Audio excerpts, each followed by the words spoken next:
നമസ്കാരം.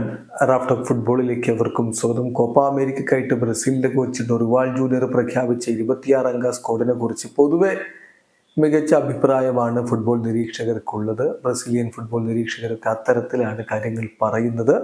ഇപ്പോൾ ലഭ്യമായ മികച്ച താരങ്ങളെ തന്നെയാണ് ഉൾപ്പെടുത്തിയിരിക്കുന്നത് എന്നാണ് മിക്കവരുടെയും അഭിപ്രായമെങ്കിൽ അങ്ങനെയല്ല. ഇത് ഈ റീസെൻറ്റ് ടൈംസിലെ ഏറ്റവും മോശം ബ്രസീലിയൻ ടീമാണ്. കളി കാണാനുള്ള സ്പിരിറ്റ് പോലും ഇപ്പോൾ നഷ്ടമായി കഴിഞ്ഞിരിക്കുന്നു. ഈ കോപ്പ അമേരിക്കയിലെ ബ്രസീലിൻ്റെ മത്സരങ്ങൾ താൻ കാണില്ല എന്ന പ്രഖ്യാപനം നടത്തിയിരിക്കുകയാണ് റൊണാൾഡീഞ്ഞോ. അദ്ദേഹത്തിൻ്റെ വാക്കുകൾ ഇപ്പോൾ ഫബ്രിസിയോ റൊമാനോ റിപ്പോർട്ട് ചെയ്യുന്നുണ്ട്. അദ്ദേഹം പറഞ്ഞു, ദാറ്റ്സ് ഇറ്റ് ഗൈസ്, ഞാൻ ബ്രസീലിൻ്റെ ഈ കോപ്പ അമേരിക്കയിലെ മത്സരങ്ങളൊന്നും കാണാൻ പോകുന്നില്ല എന്ന് മാത്രമല്ല, ഒരു വിജയം ഉണ്ടായാൽ അത് ആഘോഷിക്കാനും പോകുന്നില്ല. ആവശ്യത്തിനുള്ളതായി കഴിഞ്ഞു.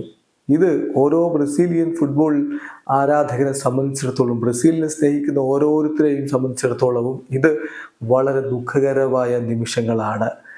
ഇപ്പോൾ കളി കാണാനുള്ള സ്പിരിറ്റ് പോലും നമുക്ക് കണ്ടെത്താൻ പറ്റുന്നില്ല. സമീപകാലത്തെ ബ്രസീലിൻ്റെ ഏറ്റവും വേസ്റ്റ് ആയിട്ടുള്ള ടീമുകളിൽ ഒന്നാണിത്. ഈ ടീമിൽ റെസ്പെക്റ്റബിൾ ആയിട്ടുള്ള ലീഡേഴ്സ് ആരുമില്ല. ഓൺലി ആവറേജ് പ്ലെയേഴ്സാണ്. മെജോറിറ്റി പ്ലെയേഴ്സും വെറും ആവറേജ് താരങ്ങളാണ്. ഒരിക്കലും ഇങ്ങനെ ഒരു സിറ്റുവേഷനിൽ ഞാൻ ബ്രസീലിനെ കണ്ടിട്ടില്ല. ഇതിനേക്കാൾ മോശമായൊരു സിറ്റുവേഷൻ ഇല്ല.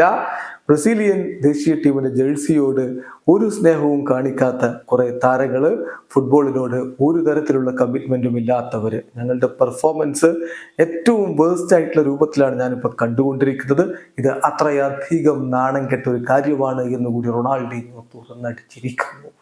ഏതായാലും ഈ റൊണാൾഡീഞ്ഞോയുടെ ഈ ഒരു പ്രതികരണം എന്ത് അടിസ്ഥാനത്തിലാണ് എന്നുള്ളത് വരും ദിനങ്ങളിലെ കോപ്പ അമേരിക്ക മത്സരങ്ങൾ തെളിയിക്കുമെന്ന് നമുക്ക് പ്രതീക്ഷിക്കാം. വീഡിയോ അവസാനിക്കുന്നു. ഫുട്ബോൾ ലോകത്തെ കൂടുതൽ വിശേഷങ്ങളുമായി റാഫ്റ്റോക്സിൻ്റെ എത്താം.